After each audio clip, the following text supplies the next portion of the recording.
You thought you'd never see me again, didn't you? Well, too bad. I'm alive.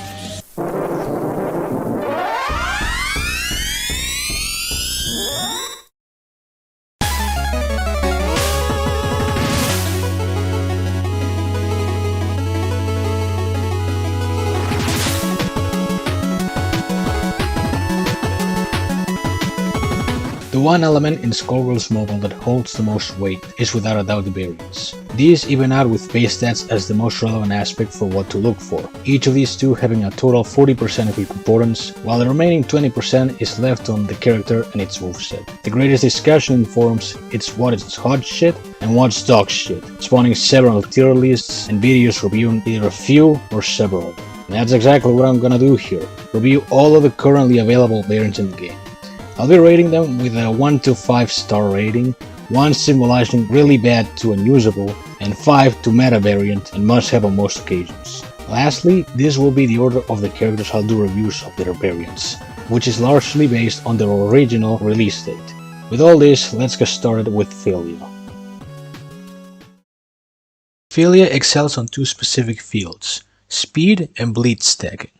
The first isn't as relevant due to mobile's rigidness in movement, but it can be convenient for fast jabs at the enemy. To add to this, her character ability Flashback lets her evade any attack for very few frames. Bleed stacking is the selling point, as she has about 4 bleed moves and a marquee capable of making them permanent. It doesn't work on every fighter though, as ICU Valentine's, Bloodbath, Resistance and Immunity counter her. The alternative, Leech, is a good choice for variants with overall high attack. Needless to say, Filia overall carries a basic and efficient kit overall, and such thing is reflected with the abilities of the variants to be discussed.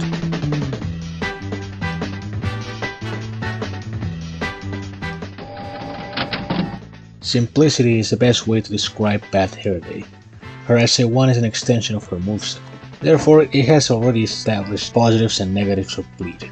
That said, for an offensive variant, it's one of those cases where the defensive stat sheet is the preferred choice, as Bad Hair Day lacks in health and she wants to stay in combat as long as possible to bleed all the opponents. She's usually good in early to mid game, but loses relevance late game. Despite that though, she's still considered decent on the occasion, but not worth diamond for most people. Yeah. Frayed Ends is a pretty basic defender. Conceptually, she sounds dangerous, being capable to stack bleeds on daring attackers, but she's not as threatening as one would think. Low combo hits for 1 reduce the odds of being inflicted with bleed, and these don't last for very long, only about 7 seconds. If that wasn't enough, due to her bronze stats, she ends up being a rather frail defender, which makes her not worth for the role. Oh, boss, say it! In terms of support, Rockstar is serviceable at best. Getting 3 stacks of barrier on tagging helps out as a safety net. The meter gain and final stand on barrier expiration is decent, adding up to this safety net mentality. It's not a bad signature ability. In fact, smart players can make good use of it. Thing is, compared to other supports, it falls behind in utility and necessity. Push that box down into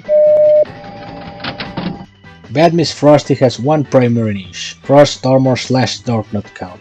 With armor break on criticals, she's capable of preventing as much as possible any damage reflect from Frost, making her a viable choice for the counter. Additionally, she can check Blockbuster usage by disabling it. Outside of this field, she's just alright. Regardless of preference, Leech or First Cut both suit her well, but I'd probably run the First Cut for the added coverage. What was at first just a meme variant, here apparently developed into a more respectable attacker. Not top tier mind you, but she's pretty fun to use. She has access to haste and can reset special move cooldown, which gives off a spam mentality. In the aspect of repeatedly using her setup, she succeeds, which can have its appeal, but outside of that, she doesn't have too much to offer. Dreadlocks is one of the few variants to be included within the base game that has received next to no changes, and throughout the course of the game stood the test of time as a consistent high tier defender. Being able to reflect any hit from the enemy is obviously very desirable from a defensive perspective, and the heavy bleed on crit is an added layer to deal with. So large is her presence in the meta that multiple counters are used particularly for. It's because of this abundance of counters that nowadays she has lost a bit of relevance, plus the addition of newer, far more oppressive variants like Evergreen Evil. But rest assured she can still bring the pain from time to time. Yo, he fucking killed me. I got got killed by a Magikarp! In a way, Parasite Weave is Bad Hair Day's big sister. She fulfills the same role on being exclusively dedicated to Weave, but her methods on doing so are slightly more complex. With a critical, she can stun the opponents for a few seconds. The stun can allow for an extra ground combo, so you can sneak in a few bleeds if possible.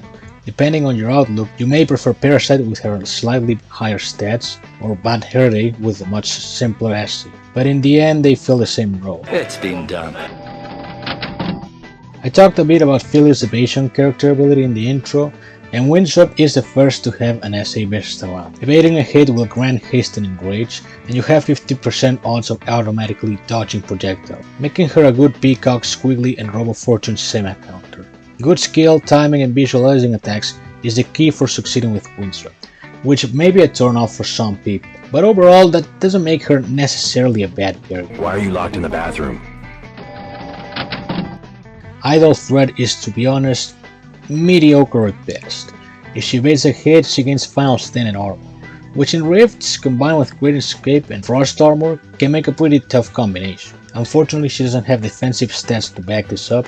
The SA2 is based on the concept of intercepting. Successfully hit a dashing opponent, and the hit will heal you by 200% of damage dealt. This renders her as one of the few Filias that can both self-regenerate and use the first cut. Although I do wish her armor break was buffed, 5 seconds is just pathetic. Ah! Weeaboo! Glass Cutter is a very strong variant, revolving around heal block and heavy lead. It sounds at first that with heal block, she's automatically a good ICU Valentine counter, but not entirely. You have to consistently land strong hits that can deal at least above 5% of the opponent's HP, and in high streaks and rifts that becomes a little bit more complicated. In short, you'll need a lot of attack, but once you do, it's relatively smooth sailing.